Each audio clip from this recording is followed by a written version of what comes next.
Hey guys, here's our reading lesson for the week of April 26th through May 3rd. So last week you tracked an idea in your book such as a character trait or a prediction. You all did such a great job. I loved reading your predictions and your traits about characters in your book. I was super impressed with your reading notes. Today, I want to teach and remind you that you can stop and jot about your book.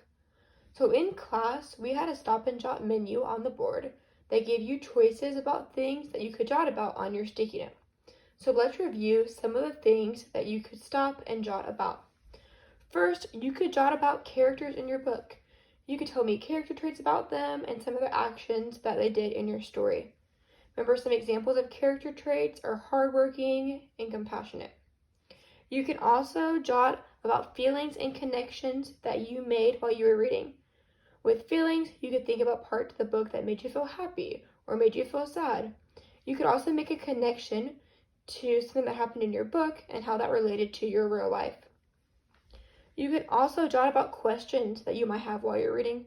When we're reading books, we might have questions or things that we're wondering about our story.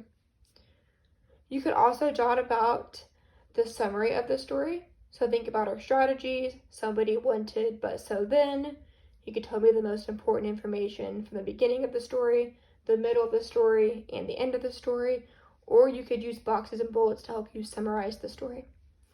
You could also jot about the theme of the story. Remember, the theme is the life lesson of the story. And lastly, something else you could stop and jot about while you're reading is something that you're able to envision. Remember, if you're able to envision something, it's helping you create a mental movie in your head. The words are helping you create a picture in your mind. It's helping you really visualize what's happening in the book.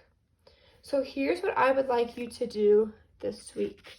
Your goal for the week is, first, I want you to continue reading.